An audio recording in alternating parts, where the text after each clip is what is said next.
오늘은 부메랑 23번째 시간입니다. 절제로 완성하라 라는 제목으로 말씀의 은혜를 나누겠습니다.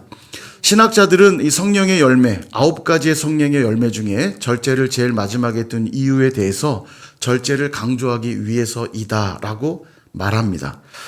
근데 그도 그럴 것이 앞서 우리가 살펴본 사랑부터 시작해서 사랑, 희락, 화평, 오래 참음, 자비, 양선, 온유, 충성, 8가지 우리 지금 살펴봤는데, 이 8가지를 맺으려면, 이 8가지의 성품의 열매를 맺으려면 절제가 반드시 필요하다는 걸 느끼게 됩니다. 절제가 있어야만 사랑부터 시작해서 온유까지 이 8가지 열매를 맺을 수 있기 때문에 절제는 그런 점에서 너무 중요하고, 절제는 너무 수준 높으며 절제는 참으로 귀한 것이 아닌가 생각해 보게 됩니다. 그래서 그 완결판, 오늘 성령의 열매의 완결판인 절제를 살펴보기를 원합니다.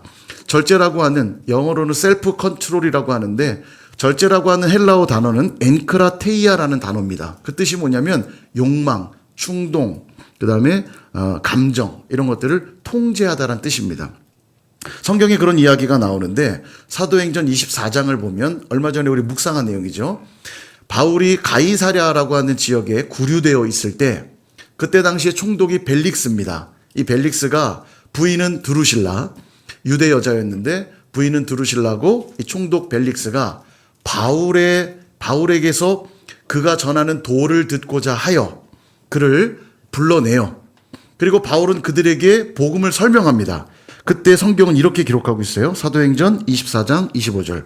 바울이 의와 절제와 장차 오는 심판을 강론하니 벨릭스가 두려워하여 대답하되 지금은 가라. 내가 틈이 있으면 너를 부르리라 하고. 아멘. 자, 바울이 전한 복음을 뭐라고 설명하고 있냐면 의와 절제와 장차 오는 심판이라고 설명하고 있습니다. 그럼 바울은 왜 의와 절제와 심판을 가지고 복음을 전했을까? 그 이유가 있습니다. 벨릭스는 아주 난폭하고 잔인한 자로 알려져 있습니다. 그가 유대 총독으로 부임하게 될 때 헤롯 아그리파 1세의 딸이었던 드루실라가 왕족이죠. 유대를 통치하고 있는 왕의 그 딸이었던 이 드루실라가 드루실라를 보자 이 총독 벨릭스가 한눈에 뿅 반합니다.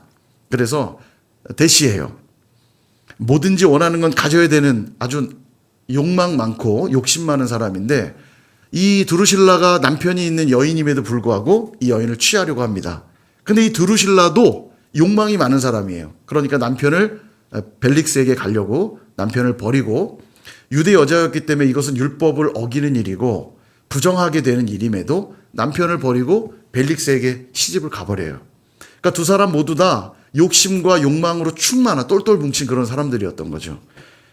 그것을 알았던 바울이 복음을 전할 때 하나님의 의에 대해서 전하고, 이 의를 이루기 위해서는 무절제한 삶은 안 된다. 만약 무절제한 삶으로 살게 된다면 다가올 심판이 있으리라. 예, 그렇게 복음을 전한 거예요. 그러니까 아까 뭐라고 합니까? 벨릭스가 두려워하여. 자기의 무절제한 삶과 심판에 대한 이야기를 듣고는 두려웠어요. 그러니까 일단 가라. 나중에 또 생각나면 부를게. 그리고 돌려보내는 거예요. 다시 말해 복음은 우리 안에 있는 육과 죄에 대하여 절제하게 하고 우리로 의를 향하게 나아가게 하는 거예요. 그래서 빌 하이벨스라는 분은 자기가 쓴 책 아무도 보는 이 없을 때 나는 누구인가 라고 하는 책에 보면 이 절제에 대해 설명하기를 즐거움을 유보하는 것이라고 표현합니다. 과연 유보하는 게 즐거움이 될 수 있을까? 즐거움을 참았는데 더 큰 즐거움이 될 수 있을까? 예, 될 수 있죠. 첫 번째로 우리의 육신의 무엇인가를 절제하면 영적인 즐거움이 배가 될 수 있어요. 새벽에 새벽 기도를 나올 때 좀 더 자고 싶은 내 육의 욕망들을 절제하고 나와 기도하면 우리 영적인 즐거움은 배가가 되겠죠. 친밀한 사람과의 관계도 그렇습니다. 누군가 좋은 관계를 맺고 지내다가 다툼이 생기면 마음이 불편해지죠. 그럼 어떻게 해야 돼요? 당연히 잘 풀어야 되지 않겠습니까? 근데 사람이 본능적으로 그 사람을 자꾸 회피하게 돼요. 불편한 관계를 자꾸 뒤로 밀어두려고 합니다. 그러다 보면 점점 고통은 더 커져가고 해결점은 사라지게 돼요. 그러나 피하고 싶은 내 안의 그 욕망을 절제하고 그에게 다가가 관계를 풀면 그 관계의 즐거움은 배가 될 것이고 또 한 번 불편함을 풀었던 사람과의 관계는 더 깊어지는 경우들이 많거든요. 자녀 훈육도 마찬가지입니다. 일이 바쁘다고 자녀와 함께 시간 보내는 걸 뒤로 미루다가는 그 자녀가 인격을 형성하는 일에 어려움이 생기고 나면 나중에 그 관계는 오히려 더 고통스러워질 수도 있는 거예요. 내가 좀 더 하고 싶고 해야 될 것들을 절제하고 자녀와 시간들을 또 보낸다면 그만큼 돌아올 즐거움들은 훨씬 커지겠죠. 돈을 쓰는 문제도 마찬가지입니다. 오늘 당장 내가 원하는 건 다 갖겠다고 돈을 마구마구 쓰게 되면 정작 훗날 필요한 일에는 돈을 쓸 수 없게 됩니다. 그러므로 오늘도 절제하여 적절히 저축하고 아끼면서 필요한 일에 잘 사용한다면 훗날 더 필요한 일에 사용할 수 있을 테니 우리의 즐거움은 극대화될 수 있을 겁니다. 이게 절제라는 거예요. 당장의 즐거움을 유보하는 것. 분명한 건 절제가 그냥 되는 것은 아니라는 겁니다. 쉽게 되는 게 아니라는 거죠. 더 중요한 가치가 무엇인가가 분명해야 되고 그 가치를 향한 나의 의지가 발현되어야만 절제가 가능하다는 겁니다. 실제 사회 연구 부분에서도 이런 연구들은 너무 많이 나와 있는데 특별히 놀이미디어 연구센터의 소장이신 권장이란 분이 이분의 강의 때 그런 걸 상당히 강조를 많이 합니다. 놀이문화, 아이들의 놀이문화를 많이 강조하시는데 이 뇌의 활성화 부분을 설명하면서 그렇게 얘기해요. 뇌의 신경세포 부분에는 이 시냅스라는 게 연결이 되어 있는데 이 시냅스는 각각의 신경세포들을 연결하고 있기 때문에 어떤 정보들을 받아들이냐에 따라 거기에 맞는 시냅스가 계속 발달하게 된다는 거예요. 특별히 아이들이 3세부터 10세까지의 아이들은 언어 시냅스가 많이 발달하게 됩니다. 실제 요 나이 때 아이들 보면 말 배우려고 막 말을 따라하고 하잖아요. 요때 이제 언어 시냅스가 많이 발달하는데 여러 가지 정보들을 받아들이면서 점점 언어가 정교해지는 거죠. 그러면서 이 시냅스가 불필요한 말들은 가지치기 하고 필요한 말들은 시냅스 구성을 이루면서 점점 강화가 되면서 언어가 발전하는 겁니다. 그래서 아이들이 장난감 갖고 놀 때 잘 지켜보시면 조용히 놀지 않아요. 계속 떠듭니다. 뭐라고. 중얼중얼 하면서 막 뭐라고 하면서 놀잖아요. 안 그러세요? 예. 우리 이제 아이 키우는 저희 부부들이 많은데 아마 다 경험할 거예요. 아이들이 놀다 보면 막 떠들고요. 책을 읽다 보면 그냥 조용히 책을 보는 게 아닙니다. 중얼중얼하고요. 얼마 전에 보니까 하진이가 책을 다 외웠어요. 다 외워가지고 달달달달달. 누가 보면 글씨를 읽는 줄 알겠어요. 글씨 읽는 건 아니죠? 네, 달달 외워가지고 예전에 제가 옛날 생각이 나더라고요. 수아도 그랬는데 4살 땐가 그 자동차 버스 뭐죠? 타요. 예, 타요가 뭐 종류가 많아요. 어느 날 집에 갔는데 아빠 보라면서 글씨를 딱 손에 올리고 쫙 읽는 거예요. 천재인 줄 알았습니다. 글씨를 읽다니. 알고 보니까 다 외운 거예요. 야, 아이들은 기가 막히게 외웁니다. 이 정보를 받아들이면서 바로바로 그냥 흡수해 버리니까. 근데 하진이가 그러고 있더라고요. 지금 3살입니까? 4살입니까? 4살. 아직 글씨 읽을 나이는 아닌데 이 언어 시냅스가 계속 지금 받아들이는 거예요. 달달달 외우면서 이건 뭐야? 그러면 대답 다 해요. 신기합니다. 잘 읽어요. 잘 키우시기 바랍니다. 우리 하진이가 특별해요. 막 달달달달 외우는데 그게 뭐냐면 지금 언어 시냅스가 발달되고 있는 거예요. 그래서 아이들이 장난감 갖고 놀거나 책을 볼 때 옆에서 자꾸 말을 걸어줘야 됩니다. 조용히 해. 떠들면서 놀지 말고 조용히 놀아. 이러면 안 돼요. 아이가 지금 언어 시냅스가 발달하고 있는 시간이기 때문에 오히려 말을 계속 걸어줘야 돼요. 예. 되게 중요한데 책을 보면 두뇌 도서관 시냅스가 이게 발달이 되는 거죠. 도서관을 계속 만드는 거예요. 머릿속에. 그러니까 이제 아이들 계속 책을 읽어주고 하는 이유가 거기에 있죠. 문제는 이제 그렇게 언어 시냅스가 발달되고 정보가 들어오다 보면 아이들의 이 전두엽이 불필요한 건 가지치기 하고 필요한 정보들은 받아들이면서 뭐가 발전하냐면 사고력이 늘고 분별력이 늘고 이게 중요해요. 도덕력이 증가하고 절제가 늘어납니다. 그게 다 여기서 나오는 거예요. 전두엽에서요. 그래서 아이들이 장난감 갖고 노는 것, 책을 읽고 노는 건 너무 중요합니다. 너무 중요한데 문제는 요즘 아이들이 영상 세대가 되어나서 영상을 보는데 여러분 잘 보시면 영상 볼 때 떠들어요, 안 떠들어요? 모르세요? 영상 보면요 아이들이요 한마디도 안 합니다. 눈을 땡그랗게 뜨고 넋 놓고 가만히 영상만 보고 있어요. 그것은 지금 뭘 뜻하냐면은 이 시냅스라든지 전두엽이 전혀 활성화되고 있지 않다는 거예요. 그냥 영상을 그대로 받아들이는 겁니다. 즉흥적이고 감각적인 재미와 오락에 빠지게 되니까 가지치기 작업을 제대로 할 수 없어요. 그러다 보니까 아이들이 어떻게 변하냐면 생각이 없고 무기력해지고 분별력과 집중력이 떨어지고 결정적으로 도덕력, 절제력 이게 약화되는 거예요. 그래서 요즘 뉴스를 보면 청소년들, 청년들에게서 어떤 범죄들이 많이 일어나냐면 묻지마 폭행, 묻지마 살인. 왜 죽였냐 그랬더니 그냥요. 열받아서요. 심심해서요. 여러분 이게 납득이 갑니까? 왜 이런 일이 벌어지냐면 앞서 말씀드린 이런 사회적 현상과도 다르지 않는 거예요. 도덕과 절제가 형성되지 않은 문제들인 거죠. 그래서 여러분 절제야말로 아주 성숙한 성품으로서 그 사람의 성숙도를 알 수 있는 척도가 절제입니다. 그래서 실험을 했어요. 예전에도 한번 소개했는데 A그룹, B그룹 두 그룹을 놓고 실험을 하기를 A그룹에게는 50명의 A그룹에게는 음식을 차려놓고는 몸에 좋은 음식만 드세요. 그다음 B그룹의 50명에게는 드시고 싶은 걸 드세요. 예, 실험을 했는데 어떤 일이 벌어졌냐면 끝나고 나서 뇌 측정을 했는데 몸에 좋은 걸 먹으라고 지시를 받은 50명에게 전부 인지 기능이 활성화된 걸 확인했습니다. 인지 기능. 그러니까 몸에 좋은 걸 먹어야 돼라고 의지를 발현하고 애를 쓴 거죠. 근데 이쪽에 먹고 싶은 걸 먹으라고 한 그룹엔 전부 다 인지 기능은 활성화되지 않고 감정 기능만 활성화된 거예요. 땡기는 대로 먹은 거죠, 그냥. 쉽게 예를 들면 이런 겁니다. 성숙한 어른들은 내가 힘들고 어려워도 내가 해야 될 일이면 하죠. 아침에 일어나 몸이 좀 불편해도 출근해야 되는 것은 의무사항이니까 힘들어도 출근하죠. 예. 출근 안 하는 줄 알았습니다. 깜짝 놀랐습니다. 예. 안 성숙한 어른인데 그럼. 예. 주일이 되면 여러 가지 많은 일들이 있지만 이 시간에 나와 예배하는 것 힘들어도 예배 드리시잖아요. 그죠?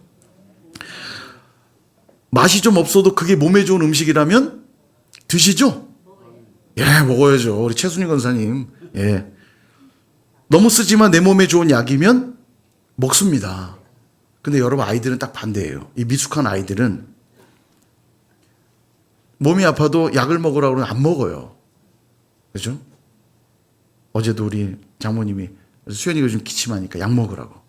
안 먹어요. 막 도망다니고 피하고 꾀부리고. 참 아이들은 약을 안 먹으려고 하고요. 몸에 좋은 음식이라고 먹으라고 하면 안 먹고 꼭 뭐만 먹냐면 몸에 안 좋은 것만 골라 먹습니다.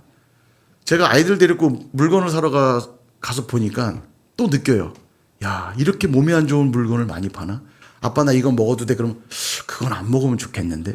이거는 그것도 안 먹으면 좋겠는데. 이거는 그것도 안 먹으면 좋겠는데. 희한하게 애들은 불량식품만 골라서 잘 찾아다닙니다. 그죠? 미숙한 아이들은 하고 싶은 것만 하려고 하기 때문이에요. 이게 성숙함의 차이입니다. 그러니까 성숙함의 차이는 어디서 나냐면 얼마나 절제할 수 있느냐에서 차이가 나는 거죠. 그러니까 여러분 성숙하다는 건 어른이냐 아이냐가 성숙함의 기준이 아니에요. 성숙함의 기준은 얼마나 절제할 수 있느냐. 그러니까 어른이지만 내가 이미 다 성장한 어른이지만 절제력이 없다면 미숙한 겁니다. 조금 어려도 그 아이 안에 절제력이 있다면 그건 성숙한 것이고요. 근데 자꾸 제가 절제를 강조하다 보니까 뭔가 삶이 고통스럽고 괴로울 것 같은 느낌이 들죠. 그럼 계속 참아야 돼? 참아야 돼? 여러분 절제가 왜 성숙한 성품이냐 하면 한국교회 한때 고지론이 유행했던 적이 있습니다. 90년대 후반부터 2000년 초반까지 고지론이라고 하는 이론이 성행했어요. 이 뜻이 뭐냐면 고지, 꼭대기를 점령해야 된다는 거예요. 고지론. 꼭대기를 점령하여서 그곳에서 선한 영향력을 나타내고 하나님께 영광 돌리자. 이게 고지론이에요. 그래서 많은 이들이 좋은 대학에 들어갔고 좋은 회사에 들어갔고 열심히 일해 돈도 많이 벌고 사회적으로 저명하고 유명한 인사들로 많이 배출이 됩니다. 그때 막 유행했던 책들이 다니엘 학습법 막 이런 거 나왔잖아요. 기억나세요? 하여간 교회에서 기도밖에 안 하기 때문에 잘 몰라요. 세상 돌아가는. 그죠? 다니엘 학습법. 다니엘 학습법대로만 공부하면 서울대 갈 수 있고 성공할 수 있다는 거예요. 그때 그 다니엘 학습법 쓰신 그분이 뭐 서울대 수석 졸업하고 장신들 들어갔나? 하여간 뭐 공부를 되게 잘했어요. 그리고 그거 교회마다 강의하러 다니고 막 그랬거든요. 문제는 뭐냐면 그렇게 해서 유명한 사람들도 많이 나오고 부자도 많이 나오고 또 사회적으로 유명하고 저명한 분들이 많이 나왔는데 그렇게 해서 과연 선한 영향력을 드러냈느냐? 그 반대가 됐어요. 오히려 더 그리스도인들이 더. 그때 또 떴던 우리 가수 있잖아요. 유승준. 아직까지도 욕을 먹더라고요. 유승준. 막 주님 만난 간증을 TV에서 하고 이것 때문에 막 열광했습니다. 막 노래 맨날 1위 하고. 근데 이제 사실 그 군대 문제로 참 끝없는 추락을 했죠. 이런 일들이 벌어지면서 장로 대통령이 나왔는데 전혀 덕이 되지 않고 본이 되지 않는 일들이 자꾸 많아지면서 고지론은 실패한 이론이라고 정리가 됐어요. 지금은 고지론 얘기하는 사람이 없어요. 사실 성경적인 원리로만 생각해도 십자가가 유명해지고 높아지는 자리는 아니잖아요. 죽어지는 자리고 희생하는 자리고 낮아지는 자리인데 고지론은 성경적으로 봐서도 사실 틀린 이론이 맞아요. 그런데 재밌게도 높은 뜻 연합선교회 대표이신 김동호 목사님, 유명한 분이죠. 잘 아실 거예요. 김동호 목사님이 그런 얘기해요. 나는 고지론자다. 나는 고지론을 좋아한다. 그런데 고지론을 좋아하는 이유가 올라가는 쾌감 때문이 아니라 내려오는 쾌감 때문이다. 그 얘기를 해요. 그러니까 정확히 말하면 이분이 말하는 고지론은 그동안 유행했던 차원에서의 고지론이 아니라 절제의 미덕을 강조한 고지론이라고 말할 수 있는 거죠. 왜냐하면 내려오려면 올라가야 내려올 수 있잖아요. 스키가 재미난 이유가 뭡니까? 높은 산 고지에 올라가서 그 비탈을 타고 내려오니까 재밌는 거잖아요. 그러니까 난 내려오기 위해 올라간다는 거예요. 얼마나 멋집니까? 고지론을 역설적으로 설명한 거죠. 고지를 점령한 자는 누구냐? 고지에 서 있는 자가 아니라 그 고지에서 내려올 줄 아는 자가 진짜 고지론자다. 그 얘기하고 싶으신 거예요. 디모데전서 3장이나 디도서 1장에 보면 감독과 장로, 그러니까 교회의 지도자들에 대한 덕목들이 나오는데요. 거기에 보면 여러 가지 나오는데 종합 정리하면 절제하지 못하는 자들은 지도자로 세우지 않도록 그렇게 얘기합니다. 왜냐하면 절제를 모르는 자는 성숙한 자일 수 없기 때문에 그들은 지도자로 세우지 않도록 하는 거죠. 그러면 지도자들만 절제의 덕목을 가지면 되느냐? 당연히 아닙니다. 지도자에게 절제를 강조했다는 뜻은 뭐냐면 모두가 다 절제의 삶을 살아야 된다는 걸 말하는 거예요. 절제의 본을 보여야 하기 때문에 지도자들에게 특별히 절제의 덕목을 더 강조한 거지, 지도자들, 앞선 자들만 절제하라는 뜻이 아니라 우리 모든 그리스도인들에게는 절제의 덕목이 중요하다는 얘기를 하고 있는 겁니다. 뿐만 아니라 디모데 후서 3장에 보면 말세의 특징들을 설명해요. 그 중에 하나가 뭐냐? 말세에는 사람들이 절제하지 못하며. 이게 말세의 특징이래요. 오늘날 사회가 그렇지 않습니까? 작게는 원자도 측정하고요. 크게는 달나라도 밟고 우주여행까지도 가능한 시대를 살고 있습니다. 근데 그 어떤 시대보다도 무절제하다는 건 참 아이러니해요. 표면적으로만 보면 그 어떤 역사보다도 가장 성숙해 보이는 시대를 살고 있는데, 가장 발전하고 가장 부유하고 가장 넉넉한 시대를 살고 있는 것처럼 보이는데 실은 그 어떤 시대보다 가장 미숙한 시대를 살고 있어요. 왜요? 이 무절제함 때문입니다. 여러분, 옛날에는 고대에는 전쟁할 때도요, 장수들은 죽이지 않고 살려보냅니다. 이게 전쟁의 도예요. 싹 다 죽이면 더 유리해질 거 아닙니까? 근데 장수들 살려 돌려보내요. 적군의 서신을 들고 온 사람들 죽이면 얼마나 깔끔합니까? 근데 그들을 정중히 대하고 그들이 보내온 서신들을 받고 그를 돌려보내요. 이게 도예요. 강호에도 도가 있고요. 모든 사회 질서 속에 도들이 있었어요. 근데 오늘날은 어떻습니까? 이런 도들이 다 무너져 갔고요. 돈만 주면 다 되는 세상이고 사람 목숨도 뺏어주는 시대가 오늘날 아닙니까? 이런 무절제함으로 가득한 시대 속에 살고 있어요. 윤리, 도덕 이런 거 없습니다. 돈만 벌 수 있다고 그러면 윤리, 도덕 다 무시하는 시대에 있지 않습니까? 무절제하기 때문에 나타나는 가장 강력한 특징이 뭐냐면 중독이에요. 중독. 이거 오늘날 사회의 가장 심각한 문제죠. 대한기독교 여자절제회라는 모임이 있는데 꽤 오래된 전통과 역사가 있는 모임인데 여기에 부회장인 이 김정주라는 분이 그런 얘기예요. 21세기는 중독이라는 심각한 질병에 걸려 있다 라면서 이분이 여러 가지 중독, 우리가 알만한 것들을 다 언급하는데 음식 중독. 여러분, 음식 중독 심각합니다. 먹방이라는 거 아세요? 먹방. 그 쯔양이라는 이 먹방 유튜브 1위 한 달인가요? 얼마 기준이 정확히 모르겠는데 음식을 사는데 든 돈만 몇 천만 원이더라고요. 잘 먹어요. 더 재밌는 건 뭐냐면 막 계속 먹는데요. 사람들 그거 보면서 좋아해요. 이러면서 그 먹는 걸 보면서 막 즐거워해요. 여러분 로마 시대 때 어떤 일이 있었냐면 귀족들이요. 음식 맛을 즐기는 게 너무 재밌어서 음식을 먹고 나면 배부르면 다음 음식을 못 먹잖아요. 음식을 먹고 또 맛있는 음식 맛을 보고 싶어서 손가락으로 토합니다. 토한 다음에 또 다음 음식을 먹고 또 뱉어내고 또 다음 음식 먹고. 여러분 이게 기록에 있어요. 로마 귀족들. 이게 음식 중독입니다. 저는 그때 시대와 비슷하다 못해 더하다고 생각해요. 먹방. 요즘 뭐 유튜브 조회수 올리려면 먹방하면 무조건 된다고 막 그러던데. 이 얘기 듣고 집에 가서 오늘부터 먹방 시작하는 분이 있지 않기를 바랍니다. 음식 중독이에요. 게임 중독 말할 것도 없죠. 성 중독. 요즘에 또 막 광고 보면 이상한 광고들이 얼마나 많이 뜨는지요. 아주 불편합니다. 요즘은 방송 시청률 올리려고 일부러 이런 음란한 요소들을 막 넣어요. 예능에나. 오늘 사회가 그런 데 막 중독돼요. 우리나라는 그래도 좀 보수적인데 일본 같은 데 가보면 장난이 아닙니다. 신주쿠 거리 같은 데 가보면요. 길에 여자들 나체 사진이 그냥 바닥에 깔려 있어요. 그냥요. 여러분 어린아이들이 지나가면서 무슨 생각하겠습니까? 돈이 되니까 그렇게 하는 거예요. 성중독, 미디어 중독 말할 것도 없죠. SNS 젊은이들 어른들도 요즘 많이 그럴 거예요. SNS 많이 하거든요. 페이스북, 인스타그램. 기가 막히게 만들었어요. 계속 볼 수밖에 없게 만들어가지고 아침에 아이들이 일어나면 폰부터 보거든요. 눈을 딱 뜨면 가장 먼저 보는 게 전화입니다. 스마트폰. 그리고 SNS를 딱 열면 쫙 넘기면서 시간이 1시간, 2시간 누운 채로 그냥 가요. 제가 예전에도 아는 어떤 제자가 아침에 일어나면 묵상해라. 아침에 큐티해라. 계속 가르쳤는데 잘 안 된대요.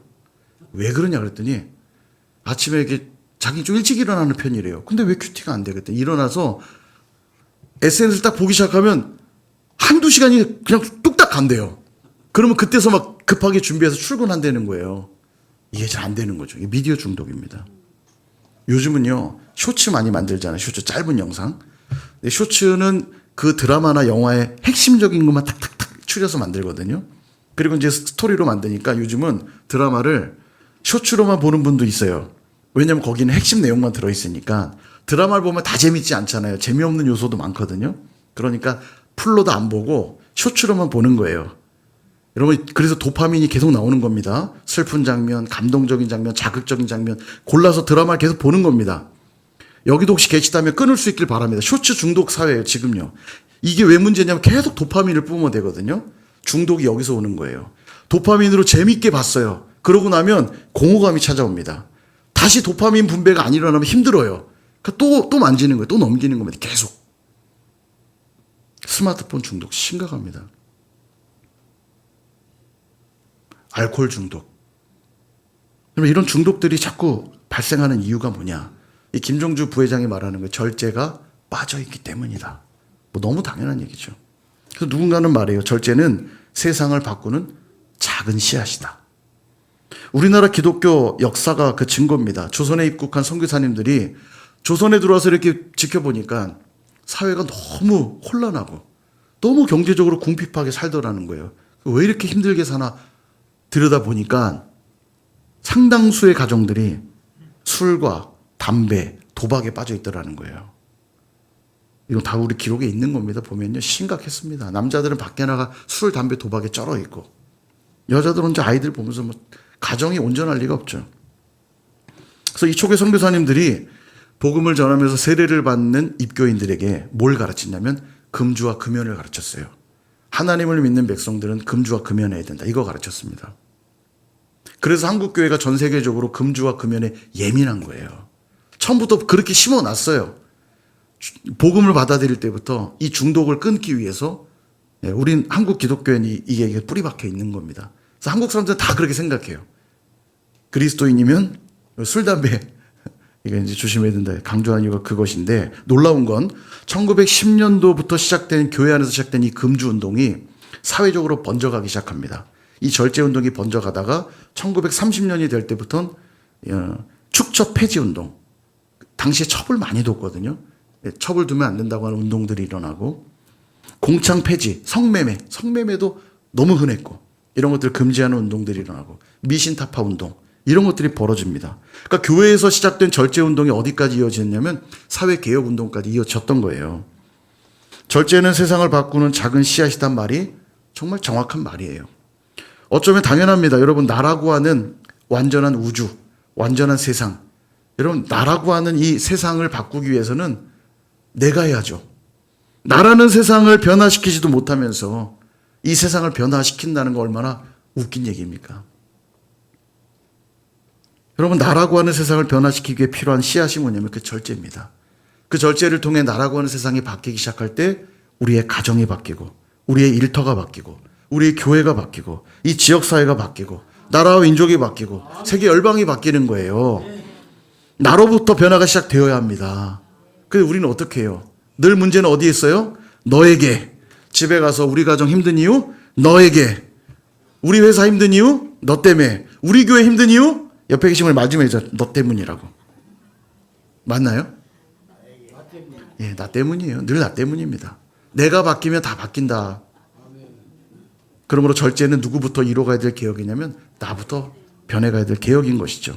예수님 그렇게 하셨어요. 자신의 욕구대로 살지 않았고 하나님의 뜻에 철저하게 순종하셨습니다. 예수님의 삶은 절제 그 자체였어요. 40일간 금식하시고 광야에서 시험을 받으시는데 사탄이 와서 유혹합니다. 이 돌덩이를 떡으로 만들어서 먹어보아라. 얼마나 배고프셨겠습니까? 한 끼만 굶어도 힘들잖아요. 40일을 금식하신 예수님이 당연히 돌을 떡으로 만드는 능력이 있으세요.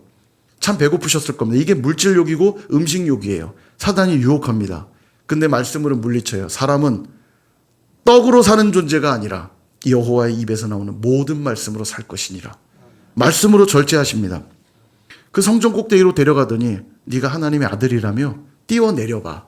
그럼 천사가 와서 너 하나님의 아들이니까 잡아주지 않겠어? 한번 보여줘봐. 하나님의 아들 맞으시죠? 하나님의 아들 맞잖아요, 예수님이. 그러니 당연한 얘기니까 너 꼼짝 말고 있어. 내가 보여줄게.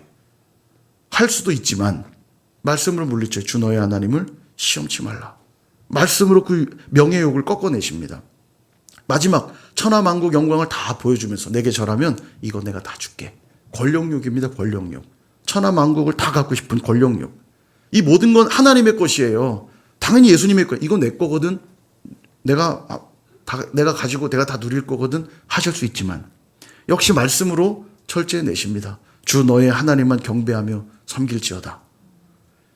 그 절제의 결과물이 결국 십자가로 나타났고 그 십자가가 오늘 저와 여러분을 구원받게 하였고 이 땅을 변화시키는 결과로 이어진 것입니다. 그래서 성경은 이렇게 말해요. 고린도전서 9장 25절 같이 한번 읽어보겠습니다. 시작. 이기기를 다투는 자마다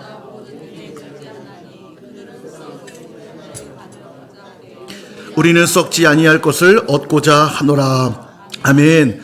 바울 사도께서 이 말씀을 왜 하고 계신 거냐면 내가 복음을 전하고 있는데 영혼 구원하기 위해서라면 유대인들을 만날 때는 내가 유대인같이 되었고 율법이 있는 자들에겐 율법이 있는 자같이 되었고 율법이 없는 자들에겐 율법 없는 자같이 되었고 약한 자들에겐 내가 약한 자처럼 되었노라. 절제의 삶을 통해서 복음을 증거하고 영혼 구원하는 일들을 하셨다는 거예요. 그래서 여러분 복음을 복음되게 하기 꼭 필요한 게 뭐냐? 그게 절제입니다. 내 마음대로 내 뜻대로 내 정욕대로 할 거 다 하면서 복음은 전해지지 않아요. 복음은 나타나지 않습니다. 성령께서 바로 그 일을 하신다는 거예요. 성령이 내 안에 계시면 내 안에 있는 육체의 소욕들은 거스르게 하시고 성령이 주시는 음성 따라 가니까 절제 열매가 맺혀 복음의 능력을 경험하게 된다는 것입니다. 여러분 이 땅이 전부라고 생각하는 세상 사람들도 성공하기 위해 높아지기 위해 부자 되기 위해 모든 일에 절제하며 살아요. 잠을 줄여가면서 공부하고요. 더 많은 돈을 벌기 위해서 내 개인의 시간들 줄인다고요. 하물며 영원한 면류관을 사모하는 저와 여러분 같은 자들에겐 절제는 더더욱 필요한 것 아니겠습니까? 여러분 은혜가 뭐라고 생각하십니까? 심지도 않았는데 거두는 게 은혜입니까? 여러분 한국 기독교인들이 이거 많이 착각하고 있어요. 아무것도 노력하지 않아도 되는 거라고 하는 이 은혜의 어떤 표면적인 산전적 의미 때문에 심지도 않아도 거두게 하시는 게 은혜라고 생각합니다. 큰 착각입니다. 그러니까 신앙이 왜곡되는 거예요. 하나님은 한 번도 그렇게 말씀하신 적이 없어요. 심은 대로 거두리라. 심은 대로 거두리라. 심지 않고 거두려 하는 자들은 하나님을 없인 여기는 자니.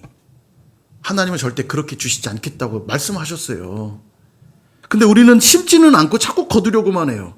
은혜라는 이름으로.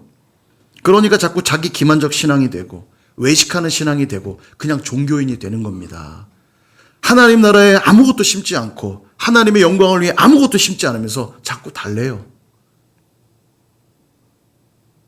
여러분, 심어야만 거두는 겁니다. 이게 왜 은혜냐면 세상은 열심히 농사한다고 심어도 실패하기도 해요. 태풍이 오고 비가 제때 안 오고 하면 농사 실패하기도 한다고요. 근데 하나님 나라 농사는 너희들이 심기만 하면 반드시 거두리라. 100배로 거두리라. 그 말씀하시기 때문에 그게 은혜인 거예요. 어떤 일이 있어도 심기만 하면 거두기 때문에 은혜인 겁니다. 근데 여러분, 심으려면 뭐가 필요할까요? 절제가 필요하다고요. 절제요. 그런데 심지도 않고 거두는 게 은혜라고 생각하니까 절제 없이도 그냥 사는 겁니다. 그러니 그들은 종교인이 될 뿐이고 외식하는 신앙이 될 뿐이고 교회 마당들만 밟으면서 그냥 사는 거예요. 그런 은혜는 있다 없다? 없어요. 여러분 꼭 기억하십시오. 여러분, 오늘날 교회가 이런 잘못된 신앙에 많이 빠져 있습니다. 그러니까 복음이 없다 보니까 요즘 교회들이 픽픽 넘어지는 교회들이 많아요. 최근에 제가 많이 들은 정보들인데 요즘에 신천지 통일교 이런 게 뉴스에 많이 나오잖아요. 그럼 많이 나오니까 뭔가 이들이 더 꼬랑지를 감추고 숨을 것 같지만 아니요. 노이즈 마케팅이라는 게 있어요. 자꾸 뉴스에 나오니까 더 홍보가 되는 거예요, 이게요. 신천지 통일교가 마치 원래 인정받은 종교처럼 자꾸 그렇게 인식이 되는 거예요. 여러분 잘 보세요. 요즘에 신천지들이 간판 다 교체하고 있습니다. 옛날에는 신천지인 게 들통날까봐 포장하고 감추고 이렇게 그랬거든요. 지금은요. 이쪽에 거기 무슨 동이에요? 이쪽에 인천은 마태지파잖아요. 제가 지나가다 보니까 아주 글씨 예쁘게 마태지파 잘 해놨어요. 저 수원 쪽 가는데 보면은 북수원 쪽에 거기도 신천지 있는데 요한지파인가 그래요. 거기 수원 요한지파. 예전에는 조그맣게 자세히 봐야만 저 신천지 저기 있네 알았는데 지금은요 건물에다 글씨요 엄청 크게. 요즘은 아주 공격적인 홍보합니다. 미디어가 맨날 얘기해 주니까. 그래서 요즘에 아주 적극적으로 교회 이 산옮기기 엄청 합니다. 요즘에 교회들 사역자 투입해 가지고 열심히 사역해요. 적은 돈 받고 열심히 해요. 전도하는데 전도 엄청 많이 합니다. 다 자기 사람들이죠. 다 와가지고. 그리고 나서 뭘 하냐. 사람들이 좀 자꾸 인정받으면 그다음부터 이제 담임 목사역을 시작합니다. 당연히 담임 목사 사람이니까 실수 많이 하잖아요. 그죠? 실수 많이 해요. 굳이 또 짚어서 또 얘기하시는 우리 권사님. 아무튼 실수 많이 해요. 문제 있어요. 근데 이들이 그 약점들을 공격하는 겁니다. 옆 사람에게 그 얘기하면 동의하게 되죠. 맞아. 우리 목사는 그게 문제야. 분위기를 만들어가고. 그래서 좀 악랄한 교회들은 목사를 내쫓고요. 목사를 내쫓고 나름 견고하게 잘 붙어 있으면 교회를 쑥대밭 만들어 놓고 나갑니다. 왜냐하면 안 되니까 뜻대로. 교회의 핵심 요직들을 찾아다니면서 누굴 비방하냐. 여러분, 그래서 담임 목사 비방하는 사람은 조심하십시오. 제가 늘 말씀드리죠. 저 완벽한 존재 아니에요. 저 실수 있습니다. 그래서 제가 뭐 말씀드리냐면 제가 문제가 있으면 와서 말씀해 주세요. 제가 잘못한 거 있다면 용서를 구할 테니까. 사람인데 어떻게 해요? 저 완벽하지 않은데. 맞죠? 좀 동의 좀 하세요. 맞죠? 예. 그냥 이런 일로 제가 많이 힘들었어요. 얘기하면 제가 아유 그러셨군요. 죄송합니다. 제가 말 실수했군요. 얘기할 테니까 오세요. 그러나 옆에 가서 목사님 말을 그지같이 해 그냥 아주 그냥 길에서 만나면 가만히 안 둬 내가. 그런 얘기 하지 마셔요. 그러면 또 그래 나도 그때 그런 말 들었어. 둘이 꿍짝에 딱 대면서 이제 악한 영의 역사가 일어나는 겁니다.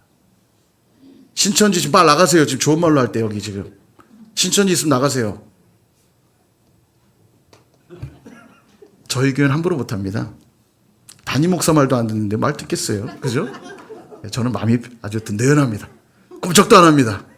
보세요. 이렇게 은혜 받으면서 꿈쩍 안 하는데 비방하는 말 듣고 꿈쩍 하겠어요? 선율교회는 든든합니다. 반어적 표현이에요. 여러분 복음을 붙드십시오. 교회가 이상한 은혜에 젖어서 복음이 없다 보니까 그런 비방하는 말들이 픽픽 넘어지는 거예요. 자기 욕심을 쫓아가는 겁니다. 그래서 여러분, 신앙생활은 마라톤과 같아요. 마라톤이 오늘 내가 힘이 있다고 그래서 절제하지 않고 막 뛰고 싶을 때 막 뛰고 자기 마음대로 가다가는 절대 완주할 수가 없어요.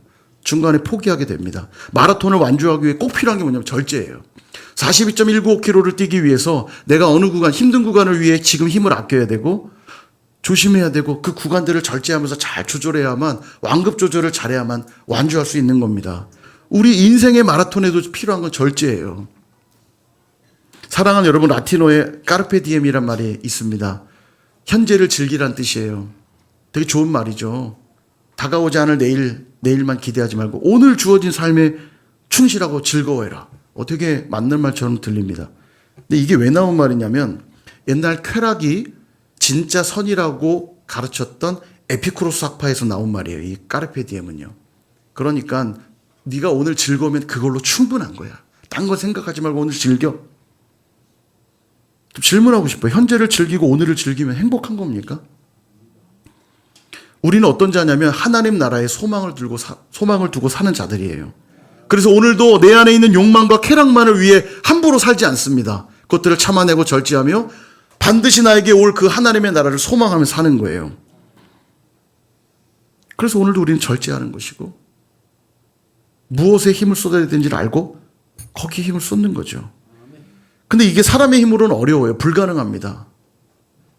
그래서 성령의 도우심이 필요해요. 그 성령의 도우심 받을 때 맺어지는 열매가 바로 절제인 것입니다.